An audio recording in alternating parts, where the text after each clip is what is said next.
It's my pleasure to introduce Pastor Terry Enns to you. He's originally from Winnipeg, Canada, and he got his education at the University of North Florida and Dallas Theological Seminary, where he received his Master of Theology degree. He is married to Ray Jean, who is thankfully with him on this trip for 39 years, their marriage. So I think Pastor Enns can speak with a little authority about marriage. And they have two daughters, Elizabeth and Emily. And they have been serving faithfully at one church for 35 years. And so that is Grace Bible Church in Granbury, Texas. We talked about this on Sunday with our guest speaker as well, serving 22 years. Very uncommon for pastors, especially in the United States, to serve faithfully in one church for that long. And they've been there for 35 years and 39 years of marriage. Also, Pastor Enns is a fellow with the Association of Certified Biblical Counselors. That means he has reached a level where he is able to certify other people going through the certification process. And Pastor Enns has spoken in not only Texas, but many places in the United States, all around the world as well. And in fact, in this trip, he was going to go to Uganda and teach there, but unfortunately with the political situation and the health situation, he was not able to go. But he's been in Russia as well and many other places. And so, brother, please come minister the word of God to us. Thank you.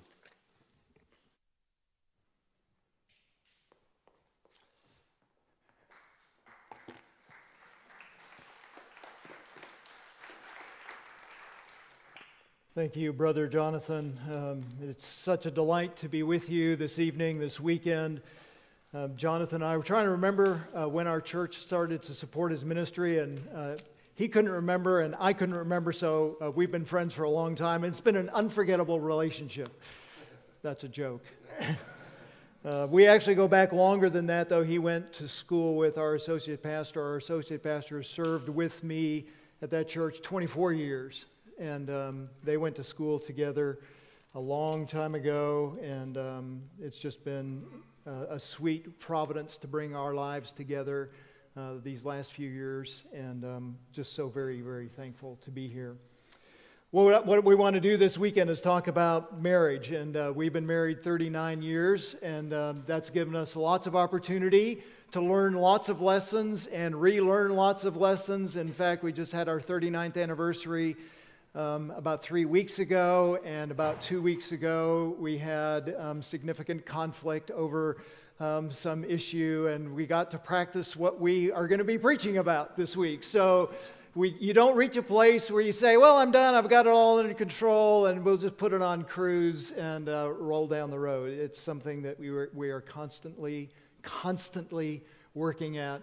And even as I've been preparing for this time with y'all, it's been a sweet gift in my own life to refresh myself on these truths. Well, take your copy of the Scriptures and open with me to Genesis chapter 2. We're going to bounce around to a few different places this evening. We will be primarily in Genesis 2 in this session, and then towards the end, jump over to Ephesians 5, and then be there in the last session this evening, and then in a variety of texts this weekend. I just want to think with you about what does the Bible have to say about marriage. And so what we're going to do is we're going to take some key passages and try and unpack them. What does the text say? And then what are some implications? How can we live this out so that we can grow and honor Christ in our marriages? And to that end, let me pray again, and then we'll take a look at this great passage. Father, thank you for the evening. Thank you for this dear church. Thank you for the testimony of this church. Thank you for the testimony of this church in this place. It is a place that was filled with darkness for centuries, a millennium and a half. And then out of that darkness grew light. And the Reformation was largely centered out of this city. And we thank you, and we are humbled to be here and humbled to be those who would uphold your light and your truth in this place at this season for your purpose. And so would you guide us this evening to understand the truth of what you have to say? Might we be transformed by it? And Father, might you be pleased to not only work in our own hearts, but might you be pleased to work in the hearts of our neighbors, our friends, our co-workers, those that we come into contact with, so that we can also share with them the truths that we learn this evening. Father, some here are celebrating marriage and loving marriage and doing well in marriage. Might they find further encouragement this evening. Some are hurting deeply. We understand that. Marriage is one of the places where there's the greatest blessing and also the greatest hurts. And so would you bring comfort? Would you bring strength? Would you give hope this evening? I pray in Christ's name. Amen. Before I got married, shortly before I got married, I think it may have even been on the morning we were headed to the church for the wedding ceremony, my father told me that marriage is a little bit of heaven on earth. And he was absolutely right. But I would be remiss if I didn't also say to you that marriage is also difficult. It's also hard. It is a place of greatest blessing, and it is also among the places of the greatest sorrows in relationships on earth. One writer said it this way, to put it simply, marriage is a relationship far more engrossing than we want it to be. It always turns out to be more than we bargained for. It is disturbingly intense, disruptively involving, and that is exactly the way it was designed to be. It was designed to be more almost than we can handle. It was meant to be a lifelong encounter that would be much more rigorous and demanding than any human beings could have chosen, dreamed of, desired, or invented on their own. It is designed that way so that we will turn to the one who is the Creator and lean into Him and His truth so that He will change us and transform us. That's why we're here this evening, this weekend. We want God's perspective. What does the Creator of all things have to say about marriage? And what should we glean from His instruction about marriage? And what might we accomplish through it as we walk through our own marriages? As we begin, let me just think with you about the biblical purposes of marriage. Jonathan, can you do me a favor and just slide that forward a little bit towards you? Thank you. Perfect. What are some of the biblical purposes for marriage? And I do premarital counseling. In fact, my wife and I are going to be starting a case probably in the next couple of weeks. A young couple in our church just got engaged a week ago. And so they're going to be coming for premarital counseling. And the first thing I'm going to ask them is, why do you want to get married? And I already know what he is going to do. He's going to look at me and say, with his eyes, he won't say it out loud, but he'll say with his eyes, can you see her? Why would I not want to be married to her?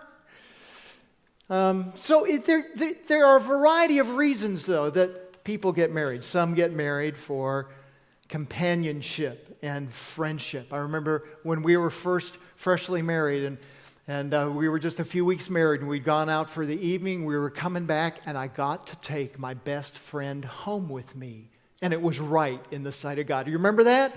And it's just this weird feeling of what was not permissible 6 weeks ago is now to be delighted in. And we just love being and spending time together. Sometimes it's physical and sexual attraction. If a couple wants to honor the Lord and they're desiring each other physically, and they want to honor the Lord, they say, well, we can't be involved with each other that way, but we want to be, and so let's get God's blessing on that as well. Chuck Swindoll tells a story about a letter that he received from a woman after he preached about marriage, and she said this, I got married at age 31, started having children at 32, and raised 12 children.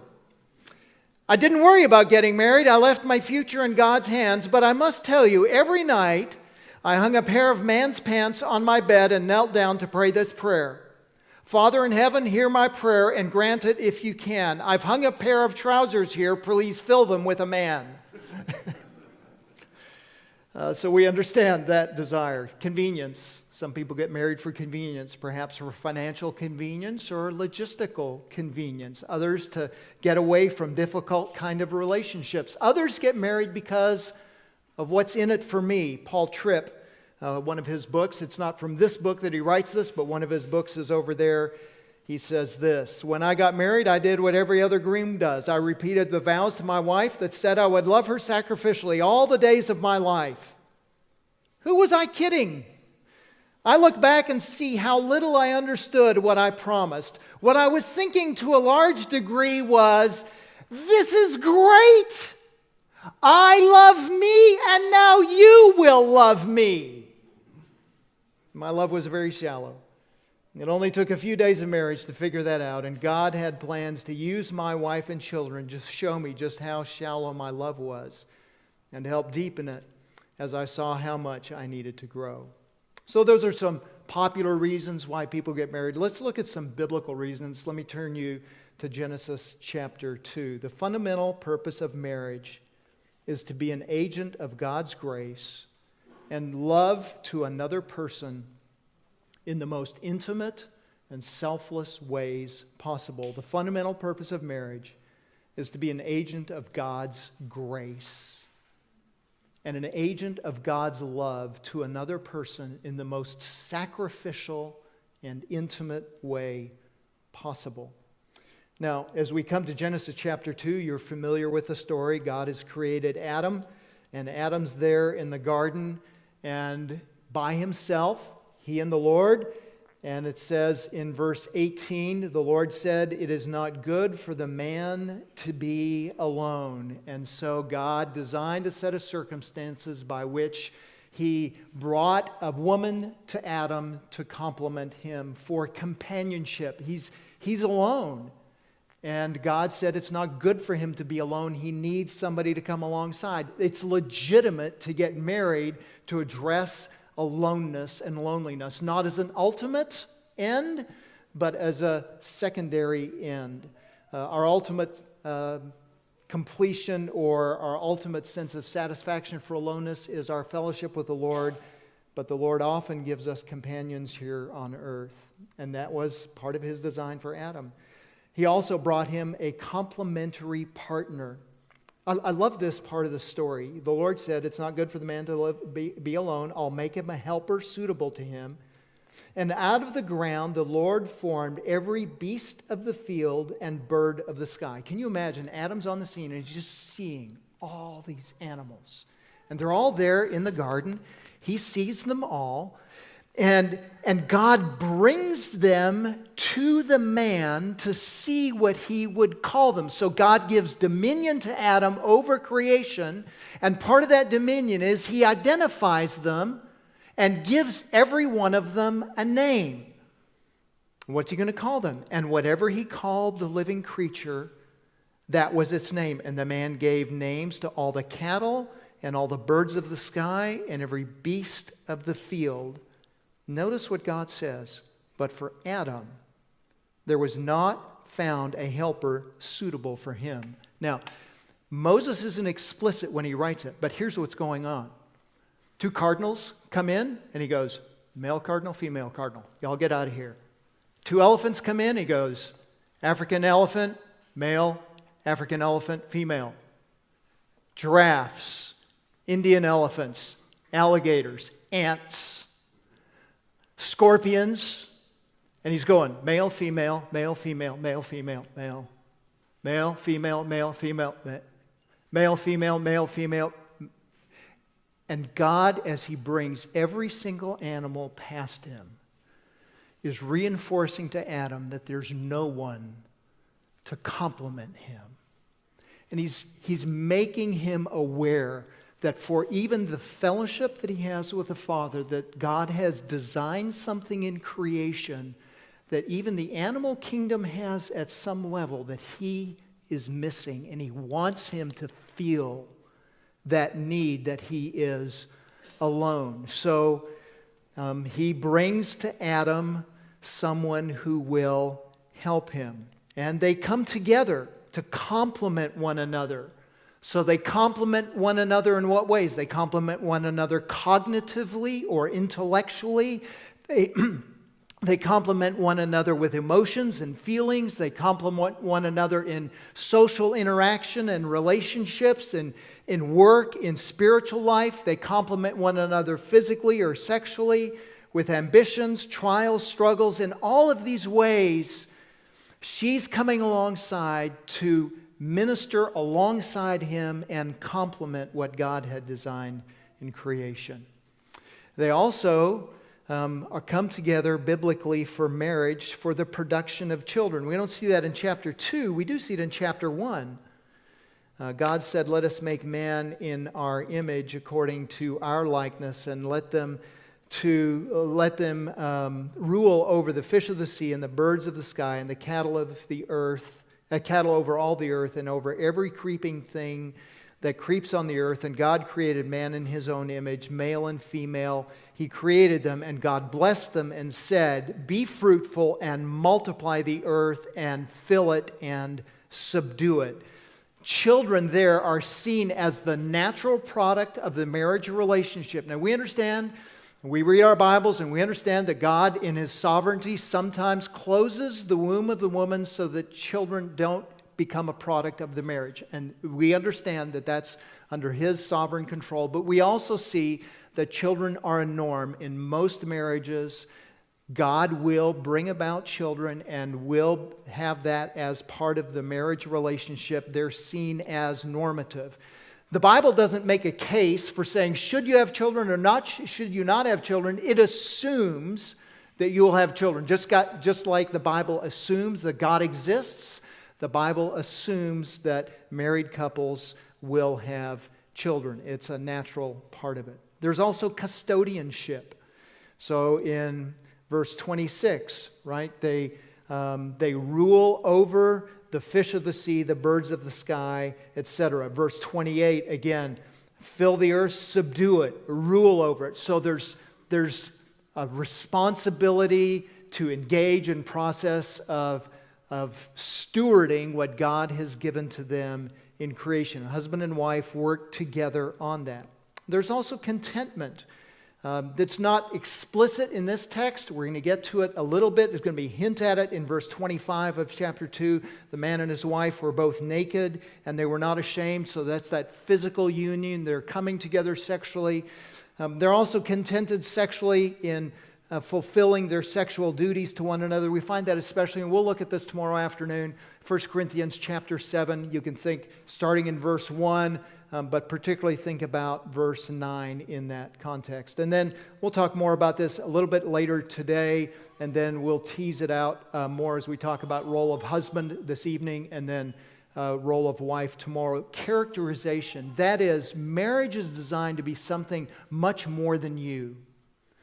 Marriage is about our relationship with God, and marriage is about us picturing what God thinks about us, and particularly Christ's relationship to us, His church, His bride. So when we are married, then we picture and we represent and we demonstrate to a watching world this is what Christ is and how Christ cares for His church. This is how His church responds to Him and follows His leadership. So I'll just say that now. We've got more to say about that in a few minutes, but just kind of lay that out for you as a beginning. Let's think about some particular principles about marriage from this particular passage. Let's start in verse 24 and talk about the priority of marriage. The priority of marriage. You're familiar with this verse. The man said, this is when God made Eve, in verse 22, the man said, "This is now bone of my bones and flesh of my flesh, and she will be called woman because she was taken out of a man. And for this reason, a man will leave his father and mother and be joined to his wife, and they will become one flesh." What we want to see in verse 24 is the priority of marriage. In marriage, a new and exclusive priority relationship is created. When I was in seminary, lived with two other guys the year before we got married, before Regine and I got married.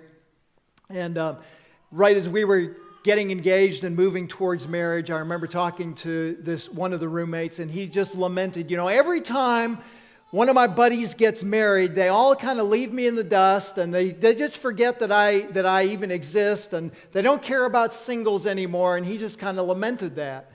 And the inference was, you won't do that to me, will you?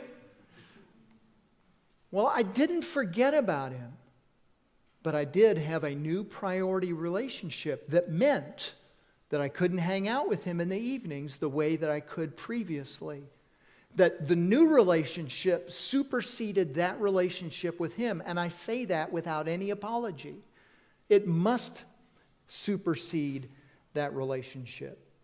And so what we want to talk about here is, what are the kinds of activities that keep a marriage growing? How do a husband and wife continue to make each other a priority? The goal is not to get people married. So that couple that is wanting to get married in our church, they've set a date for around October 15, and they're laser sighted on that. The goal is not to get them to October 15 or even October 16. The goal is to get them 60 years beyond that. And so we're not building something that's a relationship, just the start of the relationship. We're building a foundation that says this is what life looks like for decades ahead. And what are the kinds of things that you need to do? And what I want you to notice is that this whole passage is about Adam and Eve. So Regina and I are married, but she's not physically from my rib, right? So we have that connection, but only Adam and Eve had the uniqueness of creation the way they did. None of the men here are literally made out of dust the way Adam was, and none of the women are made from a rib of a man. But they were. Yet, though they are brought together in a unique way, notice what God says in verse 24 as he makes a commentary about their relationship. He says, "For this reason, a man shall leave his father and mother." He's not just talking about Adam, he's broadening it out. This is a universal principle for all people everywhere. This is what every marriage ought to look like. And the first thing that we see in this text is he needs to leave his father and mother. Now the question is, what does it mean to leave mom and dad? Well, let me tell you what it doesn't mean. Leaving does not mean breaking off all family relationships and solicitations of counsel. It doesn't mean that you no longer go to your parents and say, "Hey, we've got this issue. Can you help us think it through?" I remember I went to my dad, one of our daughters. Totally foreign to me. I didn't understand this because I'm one of those guys that likes seafood. Like, I see food and I eat it because I like it all. And one of our daughters liked 3 foods. She liked carbohydrates, pancakes particularly, and chicken nuggets and peanut butter. And when we tried to get her to eat anything beyond that, it was a battle. She would hold her food, literally. She would take her food, she would chew it, she would put it right there between her cheek and her gum and hold it for 30 minutes. Yeah, is right. I don't know if you've ever tried. It's almost impossible to not swallow it. She would do that. And so we battled that for years. And I called my dad and said, "Dad, give me some advice. What do you do?" "I don't know, son. You never did that. I'll pray for you." Not helpful. But the point is, just because I leave mom and dad doesn't mean I don't go to them for counsel. I can still seek their counsel. It doesn't mean I don't bear any responsibility to them. Ephesians 6:2 is a command that never ends, and the command is honor your father and mother so that it will be well with you and so that you live a long life. My father is 89 years old. He is in dementia. My mother's with the Lord. My father's 89, has dementia, and is pretty far down the road in dementia. Leaving my father doesn't mean I dishonor my father. I still have a responsibility to honor my father, to speak kindly to him, to speak graciously, to go out of my way to build a relationship with him, even in his failing health years. So leaving doesn't mean I don't bear any responsibility. Leaving doesn't mean I abandon the family. Interestingly, Deuteronomy 4:9 says, "Make these things," talking about the law, "make these things known to your sons and grandsons." So it implies that there's an ongoing relationship even after the children leave the home, that the parents, now the grandparents, are speaking into the lives of the grandchildren. It doesn't mean distancing yourself geographically. It doesn't mean, well, I've got to leave my mom and dad, so I need to move 1,000 miles away. Listen, there are people who live 1,000 or 2,000 or 5,000 miles away from their parents that are still desperately attached to their parents. They haven't ever left. And there are people that live down the street from their parents who have cut the tie and they have left their parents appropriately, though they live geographically very close. So when he says leave, he's not talking about geography. He's talking about a relationship. Leaving does mean this. Leaving means leaving behind a dependency relationship, an emotional relationship, a financial relationship. I had a friend tell me when we were engaged in getting married, he says, let me give you two pieces of advice. One is, don't get married until you can handle it financially. And my heart sank because I was a poor seminary student. I didn't have anything. Everything I had in the world fit in a 4x8 trailer, which was very little. And when we got married, I didn't even have a bed, right? I didn't have a couch. I didn't have a kitchen table. I had almost nothing. And so he said, don't do it until you get financially able. And the second rule was, and by the way, you'll never be financially able. So I thought, well, okay, so what am I supposed to do? What he was pointing out was, you're responsible. You've got to take the leadership, and you don't lean on somebody else for that. It means leaving behind your parents' temporary God-given authority over you. Honoring your parents means that you honor them. It doesn't mean that you obey them. So Dad can give me counsel. Dad can speak into my life. My mother, when she was alive, could speak into my life and offer opinions, but there's no compelling need for me to obey. I listen respectfully, I listen honorably, I speak with kindness, I speak with grace, but I don't have to obey the counsel as if they have authority over me in that way anymore. And leaving means I recognize that, and at times it means I'm going to have to communicate that I've left and this has changed. It means leaving behind a parent-centered and controlled manner of living. So it's all about mom and dad and the world, even though I am gone and I've created my own home, that my parental home still manages the way I think about life and schedule and so on. It means leaving behind dependence on a parent's approval. That I do things because I'm seeking mom and dad's approval over what I'm choosing to do. It's leaving behind parents as chief confidants. This is going to be a temptation if you're in a hard marriage. It's going to be a temptation to go back to mom and dad and say, you won't believe what my husband, you won't believe what my wife just did today. And seek their input and seek their comfort instead of going to other sources and asking them for your particular help. Leaving does mean leaving behind family's ideas about family structure and functioning. I'm thinking here particularly, I don't know if this is an issue here. It is in the United States. I see it regularly at my church even. A lady came to me not too long ago and said, I need some counsel about our adult children. These adult children have been married at least 12 to 14 years. And another couple, another of her children married 20 years. And she said, we've got this trouble with our son-in-law and our daughter-in-law. They don't come over for Mother's Day. Okay. And what's the problem? Well, they're not coming for Mother's Day. And you know, they didn't come until the day after Thanksgiving and the day after Christmas last year either. Okay. What's the problem? Well, but they're not honoring me. I said, well, do you spend other time with them? Oh, yes. We get together for this, and we have picnics, and they come over to the house for meals. I said, that's the goal. The goal is relationship. The day doesn't matter. If they come on your birthday, okay. If they don't come on your birthday, that's okay. The key is you want to have a relationship. The day doesn't matter. And mom, outside the marriage, is trying to dictate in the marriage what days they're getting together.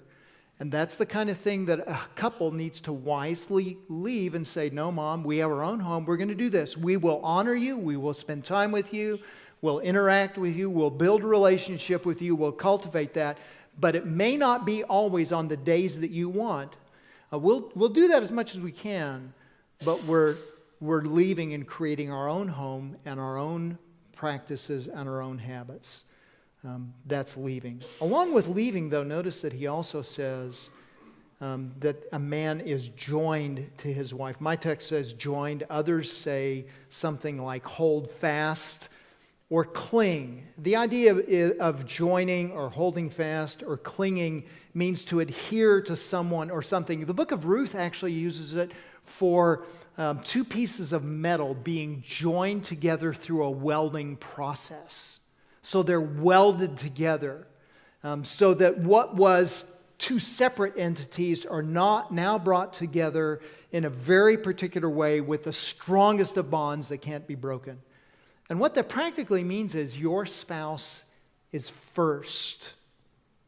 Your spouse is first. There's a full commitment and loyalty to marriage as the priority relationship in your life. Our daughters are now 33 and 30. It was about 10 minutes ago that they were 3 and newborn. And those of you who are older know what I'm talking about. And our second born was born with a congenital hearing loss. And so she, from the time she was 4 months old, 3.5 months old, was wearing hearing aids. Now she has one hearing aid and one cochlear implant. And so we've been to the doctor, I don't know, dozens, hundreds of times probably for her health over the years. And she was probably about 5 years old, and Regine said to me one evening, "Hey, Emily," that's the daughter, "Emily has a doctor appointment tomorrow. It's about 45 miles away. Would you go with me?" And I thought, I'll go. I can fit it into my schedule, and I'll go. And I'm thinking, I'm doing the right thing. I'm being the husband and coming alongside and helping my wife. And I remember exactly where we were on the road. It was probably 25 years ago, and I remember exactly where we were as we were driving. I don't remember the other part of the conversation, but she turned to me and she said these words: "Everything you do is for ministry. I always lose." And that was a sobering moment where I recognized something needed to change, because though I was clinging to her as husband and wife, she wasn't getting priority from me. That there were some things that were coming in ahead of her so that she was feeling secondary. And that I knew that needed to change. And by God's grace, it has changed. My schedule is much busier now, but even in spite of that, you can ask her, you can pull her aside this weekend and even ask her, do you feel like you lose to him and to ministry? And I know what the answer will be. And it'll be no. Just for clarity's sake. Together, the couple assumes full responsibility for life and family living. It's on you now. Husband, you're the one that's got to lead. It's on you. You can't run to mom and dad. Can't run to that professor. Can't run to that family friend. You can seek counsel. You can seek help. But it's on you. You're the leader. You're the director. You're setting the pace. You're determining the direction of the family and the marriage. And it's on the two of you together as you work these things out. Clinging also means you recognize the difference between temporary and permanent priorities. And maybe this will be a little bit new for you, but think about this. It says in verse 24, "They shall become one flesh." There are, in the relationship between the husband and the wife, out of the overflow of their marriage, there are other relationships. And some of those relationships are temporary. And one of those relationships that's temporary are the parental relationships. So that the parents, when the couple comes together as husband and wife, the parents no longer serve as authority over husband and wife. They serve as advisors, they serve as counselors, they serve as friends, but they no longer have the authority that they did when the children were 8. And that means that their role as parent is temporary. And their role with their own parents is temporary. There are also temporary conditions in child relationships. Listen carefully. A husband and wife are one flesh. Now, out of the union of the one flesh, when they are intimate with one another, they will sometimes get pregnant. And after pregnancy, a child comes out of the body of the woman.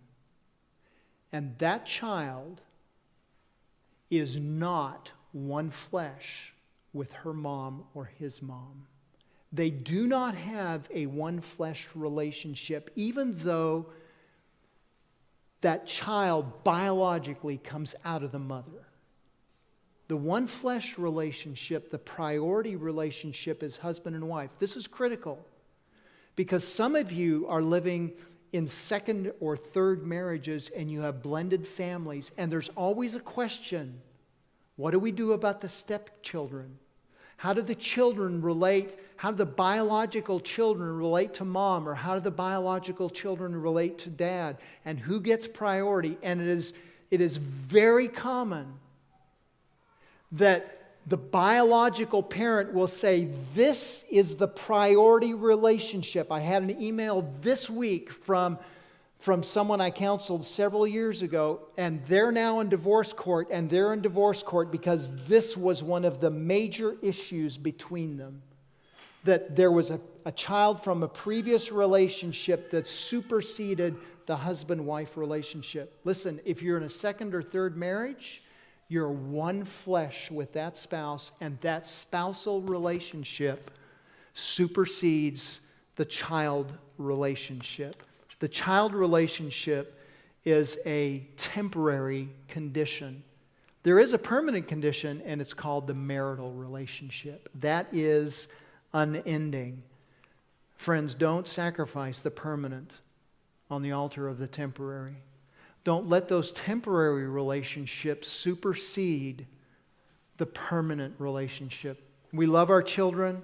We have a great relationship even in adulthood with our children. But they know we're first, they're not. We invite them into fellowship. We delight to have them come into fellowship. We love to spend time with them. But they're not the priority relationship. Regine and I are the priority relationship. And it's rooted right here. One flesh. It's the only kind of relationship on earth like that. Well, let's think about what it means to be one flesh. Oneness is God's commentary on marriage. So the husband is joined to his wife, and then God says they will become one flesh. They don't become one flesh physiologically or physically, but they do become one flesh in spirit. They have identity in personality as a couple, in purpose, in goal, and in ministry. The priority relationship is husband and wife, not the man and his friends, or the parent and his child, or the man and his ministry, or anything else. It's husband and wife. And because of that, it means that oneness is a fact of marriage. God says they will, when they come together in marriage, become one flesh. The question is not, are you one? The question is, you are one. Are you acting in your marriage like you are one flesh? Are you intentional in prioritizing your spouse? Can she say to you, guys, you're not paying attention to me. You don't interact with me as if we are priority. Are you living to serve your spouse? Are you intentional in spending time together? Listen, oneness means you function as a team. You share the same goals, the same motives. You have continual communication. You share personal growth. You share time and energy. You give as much of you as you can, as much time as you can, as much energy as you can to your relationship. I remember a friend of mine I was counseling with, a man in our church. He's moved on to another location now. Several years ago, he had gotten married, and he was just discussing, he was a little bit older, his wife was a little bit older. They were in their late 30s or early 40s, I suppose. And he was just talking about the difficulty of the dynamic, and he was a football coach and a strength coach, which means that he was the coach of the weightlifting team. And so because he's the coach of the weightlifting team, he's doing a lot of lifting of weights and stuff. And he says, man, I'm coming home and I'm just whipped. I've had this 2-hour lifting workout and I'm really tired. And she wants to have sex and I'm too tired.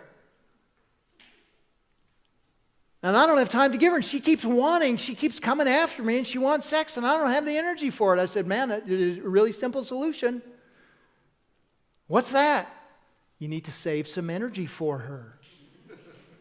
Seriously, you need to cut your workout short. And he looked at me like my head had just fallen off and rolled down the floor. I can't cut my workout short. No, friend. You're one flesh with her. She's priority over your job and your workout. Do you want your workout or do you want her? And that's the question. Are you one with her?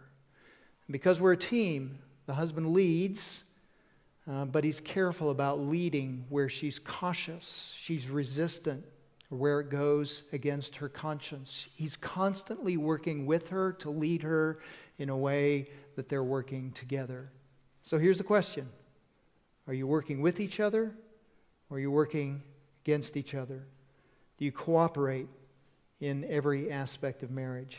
John Piper writes this in his book, This Momentary Marriage. The reason there is so much misery in marriage is not that husbands and wives seek their own pleasure, but that they do not seek it in the pleasure of their spouses. They're one. We're one. We're 39 years. I know you're saying to yourself, how could you possibly be married 39 years? You don't even look like you're 39 years old. I know that's what you're thinking. We've been married 39 years. Just last week, we said something that we've said probably hundreds of times. We'll lay in bed at night, we're falling asleep.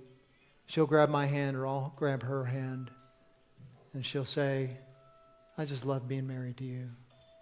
I just love being with you.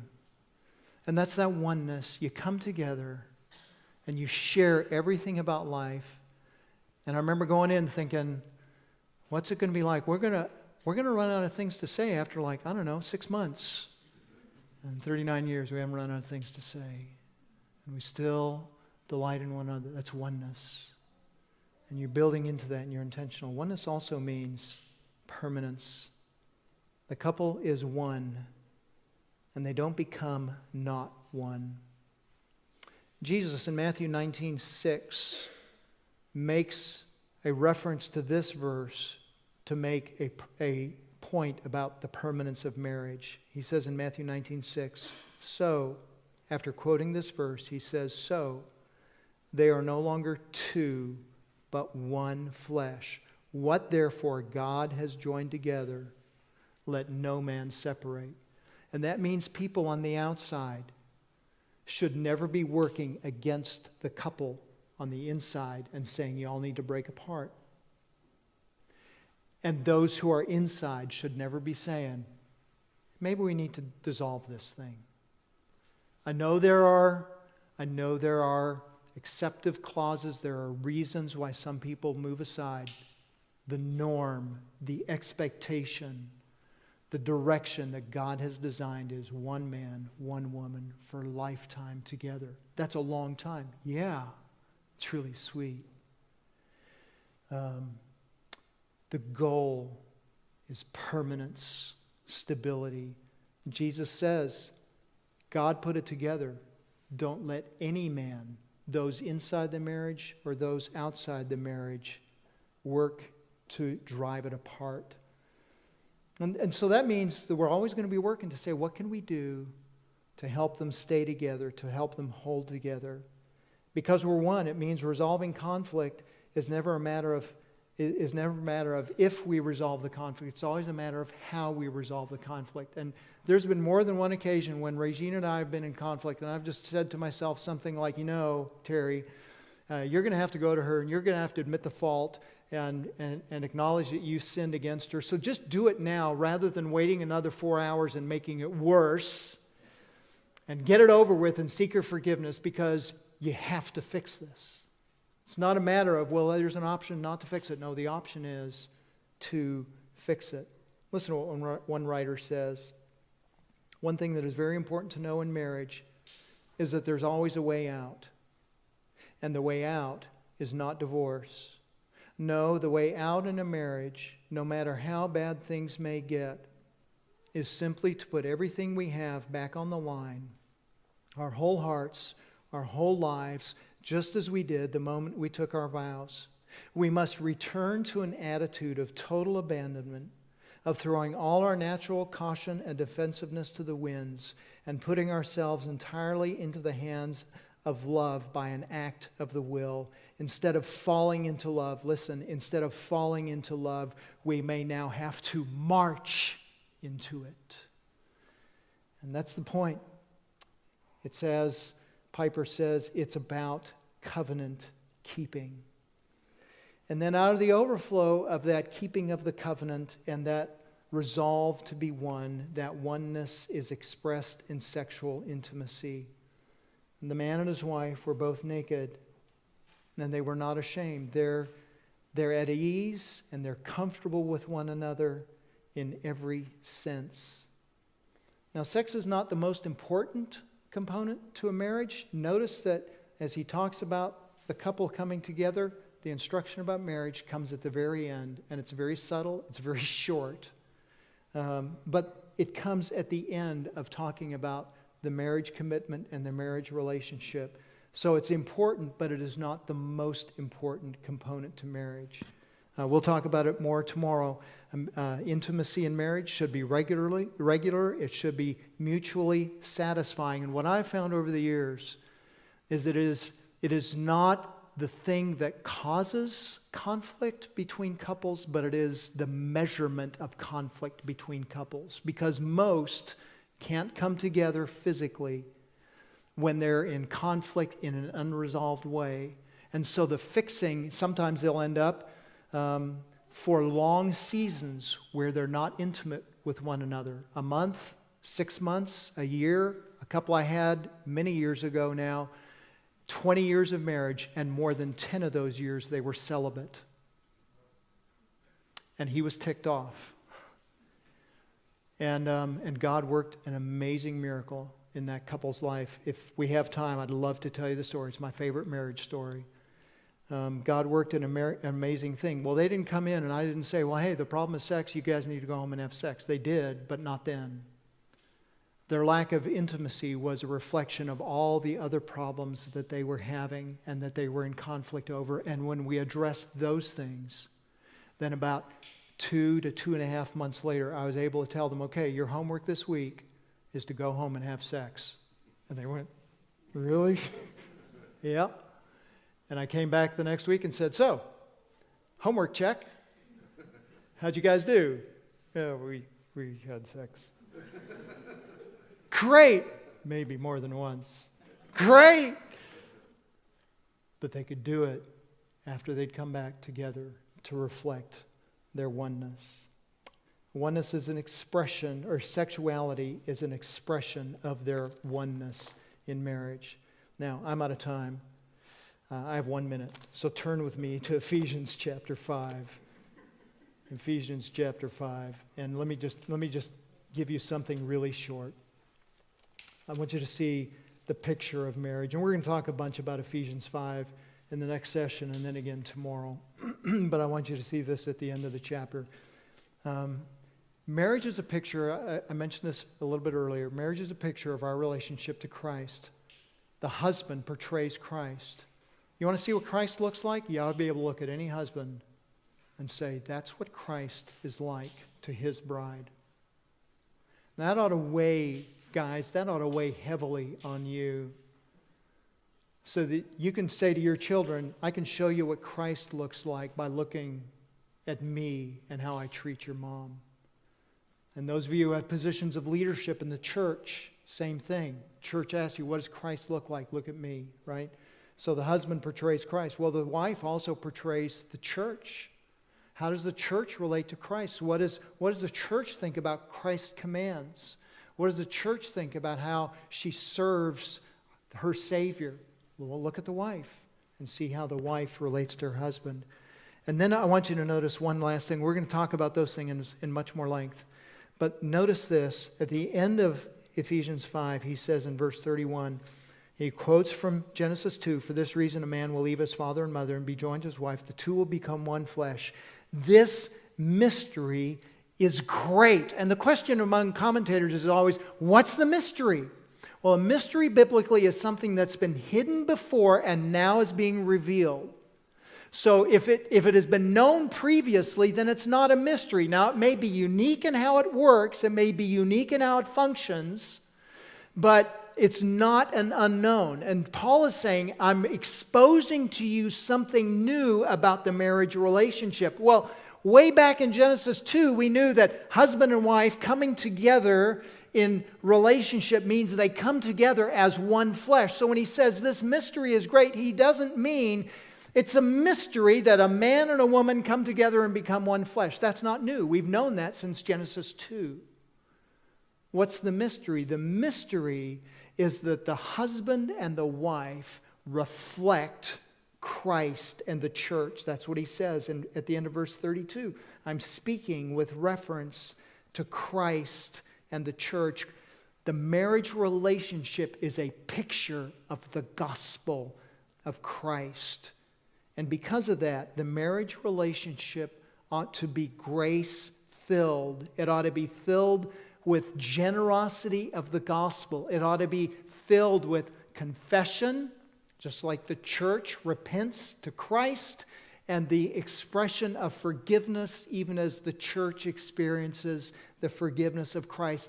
The husband and wife relationship ought to be a relationship where particularly the grace of repentance and forgiveness is experienced over and over again.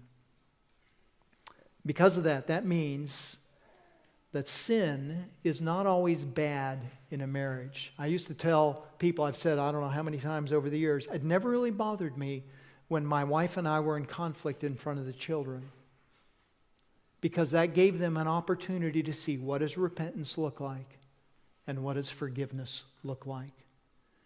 What bothers me is not when there's conflict. What bothers me is when there is unresolved conflict, because that doesn't look like Christ and the church. But Christ and the church does look like repentance and forgiveness, and it ought to be modeled all the time. So sin is just an opportunity to model the grace that God has given us, and we want to express that. Two final thoughts. Marriage is not just the most fundamental relationship in the world. It is the gift of two sinners coming to know something of the fellowship of the Godhead. It is a reward from God. If your spouse is sitting next to you, it's God's reward to you in this life. That's Ecclesiastes 9:9. And the second final thought is this. Marriages don't always end well. Some marriages are hard. Promises made on the first day end up forgotten. Does that mean life is hopeless? Listen to what Paul Tripp said. He has designed marriage to be one of the most effective and efficient tools of personal holiness. Let me get you there we go. He has designed marriage to be one of his most effective and efficient tools of personal holiness. He has designed your marriage to change you. Your differences and the difficulties that they place you in are not a sign that God has forgotten you or been unfaithful to you. Your difficulties with your differences are not an interruption of his plan. They are part of his plan. So there's hopefulness for you. Some of you I know, I'm almost certain, some of you today are in struggling, hard, difficult relationships. I want you to hear there's hope for what God has in the gospel. He's designed your marriage and your difficulty to be a recipient of and an expression of the gospel of grace. All right, let's take a 15-minute break. Or do you have an announcement?